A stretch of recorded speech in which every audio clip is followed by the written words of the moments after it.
چین اور پاکستان کے تعلقات جس طرح دیرینہ اور ہم پہلو ہیں، اسی طرح اس کے لیے چیلنجز بھی آج کل بہت زیادہ ہے. بہت ساری قوتوں کی نظروں میں کی آنکھوں میں وہ کھٹکتے ہیں. اس لیے دونوں کے تعلقات سے متعلق افواہیں بھی پھیلائی جاتی ہیں، پروپیگنڈا بھی کیا جاتا ہے، اور بدقسمتی سے کچھ واقعات بھی ایسے رونما ہو رہے ہیں جو کہ ہر دو ملکوں کے تعلقات کو متاثر کر سکتے ہیں. چنانچہ ہم نے ضروری سمجھا کہ پروگرام کے اس سیگمنٹ میں چین کو انتہائی قریب سے جاننے والے دانشور کو بلائیں اور ان سے جان سکے کہ اس وقت چین کے تحفظات کیا ہیں، توقعات کیا ہیں، دونوں ممالک کے تعلقات کی نوعیت کیا ہے. تو ہمارے ساتھ موجود ہیں ایس ڈی پی آئی کے پولیٹیکل اکانومسٹ اور ڈائریکٹر چائنا اسٹڈی سینٹر جناب شکیل احمد رامے صاحب. بہت شکریہ. پہلے تو آپ سے یہ جاننا چاہوں گا کہ اس وقت یہ جو ریسنٹ واقعہ ہوا ہے اس کا کتنا پازیٹیو یا نیگیٹو ایفیکٹ ہوا ہے داسو واقعے کا پاکستان اور چین کے تعلقات پہ؟ دیکھیں، چین تعلقات پہ کسی ایک انسیڈنٹ کا امپیکٹ نہیں ہو سکتا، کیونکہ ہماری جو کہ ریلیشن کی ڈیپتھ ہے وہ بہت زیادہ ہے. یہ مگر وقتی طور پہ ہمیں اس کے شاکس نظر آئیں گے.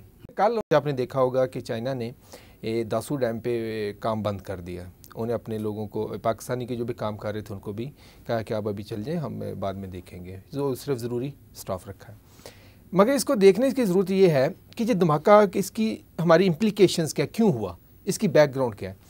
آپ دیکھیں صاحب آپ ریجن میں بہت ہی اچھا طرح سے آپ جان رہے ہیں کہ ریجن میں بہت ساری چینجز ہو رہی ہیں.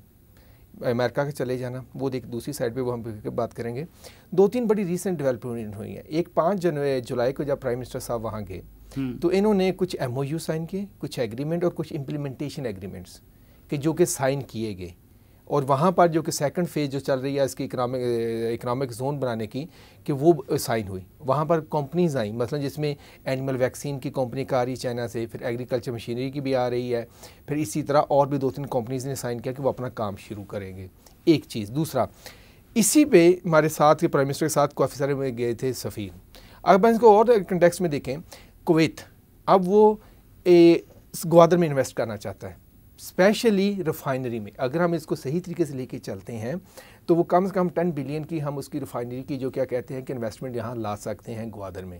اس کے علاوہ جب ہم دیکھتے ہیں کہ چاہے سی پیک روٹ بنا ہے، اس کا فائدہ کیا ہوا مختلف ممالک کو. اب جو کہ ایک پروڈکٹ جو کہ جاتے ہوئے ٹائم لیتی تھی کویت سے چین جاتے ہوئے، وہ لیتی تھی آلموسٹ میرا خیال کہتا ہے 24 یا 25 ڈیز. اب جو نیا روٹ بنا ہے اس کے تھرو اونلی میرا 7 ڈیز پہ جاتی ہے. اچھا، یہاں پہ تھوڑا سا ایک نقطہ سمجھنا چاہتا ہوں. پہلے تو یہ تھا کہ ہم سمجھتے تھے کہ دبئی، عمان، کویت، یہ جتنے بھی گلف کے ممالک ہیں، چونکہ ان کی اپنی بندرگاہوں کے دروازے پہ گوادر بن رہا ہے، تو شاید یہ ان کو بھی ان کی آنکھوں میں بھی کھٹکتا ہوگا. تو اب کیا وہ اس سے استفادہ بھی کرنا چاہتے ہیں؟ سر دیکھیں، اب مختلف ممالک ہیں جس کو اس کا فائدہ ہو سکتا ہے. مثلا میں نے سعودی عرب اور کویت کی مثال دیتا ہوں. سعودی عرب اس وقت سب سے بڑا آئل پرووائڈر ہے چائنا کو. جو کویت ہے یہ 8واں بڑا ملک ہے جو ٹاپ 8 میں آتا ہے جو ان کو آئل پرووائڈ کرتے ہیں چائنا کو. اب یہ ایک لمبا روٹ لے کے جاتے تھے. اب اگر یہ سی پیک کے روٹ کے تھرو جانا شروع کرتے ہیں، یا ریفائنری بنتی ہے اس کی دوسری آئل یعنی کہ را مٹیریل آئل اور دوسرے جو اس کی پروڈکٹس بنتی ہیں، وہ اس کو دیکھا کیلکولیشنز ہوئی ہیں تو نیئر فیوچر میں یہ پاسبلٹی کہ ساؤتھ چائنا سی کی بجائے وہ ادھر سے آ جائیں. بالکل. یہ ابھی اس میں میں آپ کو انفارمیشن بتا رہا ہوں، کویت کے امبیسڈر جو ہیں وہ پاکستان میں بہت زیادہ بھاگ دوڑ کر رہے ہیں اس وقت کہ کس طرح ہمارا یہ جو ہے کہ ہم اس کو سی پیک کو اٹیچ کریں. اور سی پیک میں ایک تو یہ ہے گوادر، دوسرا وہ ایگریکلچر میں آنا چاہتے ہیں کیونکہ 85% جو فوڈ ہے یعنی کہ کویت کا وہ امپورٹ کرتے ہیں. اسی طرح مور دین 80% فوڈ ہے سعودی عرب کا وہ بھی امپورٹ کرتے ہیں. پاکستان کے ایگریکلچر ان کو 2 مسائل حل کرے گی. ایک تو یہاں سے ٹائم تھوڑا لگے گا، سیکیورٹی ہے. تیسرا جہاں سے میٹ یا ڈیری پروڈکٹ جائیں گے وہ حلال ہے. ایک طرف یہ ڈیولپمنٹ ہو رہی تھی. دوسری طرف ڈیولپمنٹ ہو رہی تھی ازبکستان. وہ پاکستان کے ساتھ ایگریمنٹ کر رہا ہے کہ ہم گوادر کو ٹرانزٹ ٹریڈ روٹ کے طور استعمال کرنا چاہتے ہیں. پھر دوسرے جو کہ سینٹرل ایشین ممالک کر رہے تھے. اب یہ دیکھیں تیسری طرف آسیان کے جو کہ امبیسڈرس ہیں، میری ان کے ساتھ ایک میٹنگ ہوئی تھی، میں نے ان کو اس پہ بریفنگ بھی دی تھی کہ کیوں گوادر ان کے لیے امپورٹنٹ ہے. وہ بڑے ایکٹیو ہیں، وہ انہوں نے وہ کر رہے ہیں کہ ہم آپ کو یعنی کہ پاکستان کا یہ جو گوادر سی پیک پروجیکٹ ہے اس کو ہم چاہتے ہیں اس پہ ایک بریفنگ ہو ہیڈ کوارٹرز میں آسیان کے، کہ وہاں پر وہ بھی شامل ہونا چاہتے ہیں. اب یہ ساری ڈیولپمنٹ ہو رہی ہیں، اس پہ پاکستان میں سی پیک پہ کیا کہتے ہیں پیس پکڑنا شروع کیا. اچھا، اس میں ایک اور نقطہ، ازبکستان بظاہر اور قازقستان ان ممالک میں ہیں سنٹرل ایشیا میں جو امریکہ کے زیادہ قریب سمجھے جاتے ہیں. پھر اس وقت ہم دیکھ رہے ہیں کہ ازبکستان، کرغزستان، ترکمانستان یہ وہی لوگ ہیں کہ جو ترک ہے، اور ترکی کا ایران چائنا کے ساتھ تعلقات اتنے خوشگوار بھی نہیں ہیں. ان کا سنکیانگ کے معاملے پہ ایک بڑا سٹینس بھی ہے. تو ایک تھیوری تو یہ تھی کہ شاید ترکی کی قیادت میں ان ممالک کو چائنا کے خلاف استعمال کیا جائے گا، لیکن آپ جو بات کر رہے ہیں وہ بالکل الٹ ہے. حقیقت کیا ہے؟ سر دیکھیں، اب اس کو سمجھنے کے لیے دو چیزیں بڑی اہم ہیں. ایک چیز ہے کہ جو کہ ترکی ہے اس نے ایک اپنا مڈل کاریڈور بنانا شروع کیا ہوا ہے، جو کہ اوریجینیٹ ہوتا ہے سینٹرل ایشیا سے، آرمینیا اور ادھر سے آذربائیجان سے، مگر اس کو بھی یہ پریزنٹ کر رہے ہیں، پچ کر رہے ہیں چائنا کو ہی کہ آپ یہ روٹ بھی یوز کر کے یورپ تک پہنچ سکتے ہیں. یعنی کہ بیہائنڈ دا سین جو بات چل رہی ہے کہ وہ اس کو پچ کر رہے ہیں کہ آپ اس روٹ کو یوز کریں، آپ اس روٹ کو یوز کرتے ہوئے یورپ پہنچ سکتے ہیں، اور یہ کہ ہم آپ کو سیکیورٹی دیں گے یا اس طرح کی جو چیزیں آئیں گے. اس سے کیا فائدہ ہے ترکی کا؟ وہ کہتے ہیں جو اس کے وہ ان علاقوں میں جائے وہ روٹ ترکی کے کہ جو کہ لیس ڈیولپڈ ہیں، وہاں نئی اکنامک اپرچونٹیز پیدا ہوں. ایک تو ترکی ہے. پھر ایک اور میجر ڈیولپمنٹ ہوئی تھی جو کہ اسلام آباد، تہران اور استنبول ریلوے لائن کا سٹارٹ ہوا تھا. یہ ECO کے انڈر ہو رہا ہے، اکنامک کوآپریشن آرگنائزیشن کے انڈر. اس کے بھی 10 ممالک ہیں، سینٹرل ایشیا بھی سارا اس میں آتا ہے، افغانستان بھی آتا ہے، تو یہ بھی ایکسٹینڈ ہو سکتی ہے اس طرف.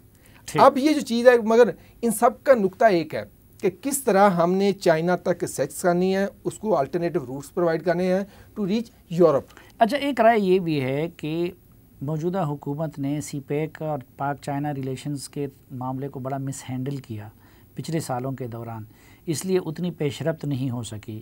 لیکن اب دوسری طرف ہم دیکھ رہے ہیں کہ جس طرح اس واقعے کے نتیجے میں داسو ڈیم پہ کام روک دیا گیا، JCC جو ہونی تھی اس کو ملتوی کر دیا گیا، چائنیز لیڈرشپ کی یہاں کا دورہ متوقع تھا، اس کے ابھی تک ڈیٹ فکس نہیں ہو رہی ہے. تو یہ خطرہ تو موجود نہیں ہے کہ جو دشمن چاہتا ہے کہ یہ معاملہ سی پیک کا ڈیریل ہو، وہ خدا نخواستہ ڈیریل ہو جائے کسی سٹیج پہ. میں کوئکلی سی پیک کی پیس اور اس پہ بات کر کے سیکیورٹی پہ آؤں گا. ایک چیز، اب جو سی پیک پہ کام ہے اس نے پیس پکڑا ہوا ہے اس میں، کیونکہ میں آپ کو پتا ہے کہ میں اس پہ بہت دیر سے کام کرتا ہوں. I can talk with the facts and figure. جو کہ بیسک پرابلم ہوا تھا نا ہمارا، جو PML گورنمنٹ جاتے ہوئے مسٹیک کر گئی تھی، انہوں نے اسپیشل اکنامک زونز کو نہیں بنا کے گئی تھی. حالانکہ 5 سال میں سیکنڈ فیز انڈسٹریلائزیشن ہے، اور انڈسٹریلائزیشن کی بیس اسپیشل اکنامک زون ہے. میں آپ کو مزید بتاؤں 2018 میں انہوں نے فنڈ بھی الوکیٹ کر دیے تھے، مگر اسپینڈنگ نہیں کی. لیکن وہ 2018 میں پلان تھے، لیکن اس حکومت نے بھی تو 3 سال اس پہ لگا دیے نا. اب انہوں نے جو بہتر سٹیپ کیا تھا وہ سی پیک اتھارٹی کا بنانا تھا. اس نے آگے اسپینڈنگ کی تیز کروائی، پھر اب 2 مختلف بننا شروع ہو گئے. دوسری بات، داسو سی پیک میں نہیں آتا، داسو سے باہر ہے. مگر تیسری جو بات آپ نے کہا سیکیورٹی کی، وہ بڑی امپورٹنٹ ہے. ہمیں جو ہے نا اس وقت ہمیں ایک سیکیورٹی اور سوشیو پولیٹیکل ایک آڈٹ کی ضرورت ہے. دیکھیں جو ہمارا سیٹ اپ تھا سیکیورٹی کا، جو ہم نے بلڈ کیا تھا، اریکٹ کیا تھا، وہ فیز 1 کے لیے تھا سی پیک کے، اور فیز 1 میں چند مقامات پہ ایکٹیویٹیز ہو رہی تھیں، ایک کنٹرول ماحول میں ہو رہی تھی. فیز 2 ہے انڈسٹریلائزیشن. اس میں آپ کی جو کہ بہت ذرا ایریا میں چائنیز ورکر اور انویسٹمنٹ اسکیٹر ہو جائے گی. کوئی جانے کہ ادھر بن رہا ہے ایک فیکٹری، کوئی ادھر بن رہی ہے. ایگریکلچر کوآپریشن کے لیے فیلڈ کہیں پر کہیں پہ بن رہا ہے، کہیں پہ کہیں بن رہا ہے. مطلب ابھی جو نان سی پیک پروجیکٹس کی ہم بات کرتے ہیں، داسو کی اور دیام بادشاہ کی، یہ بھی اسکیٹرڈ ہو گئے ہیں. اب ہمیں سیکنڈ فیز کے لیے اور ان چیزوں کو مد نظر رکھتے ہوئے ہمیں دوبارہ بیٹھنا ہے کہ اب ہماری اس سینس میں کیا سیکیورٹی ارینجمنٹ ہونی چاہیے.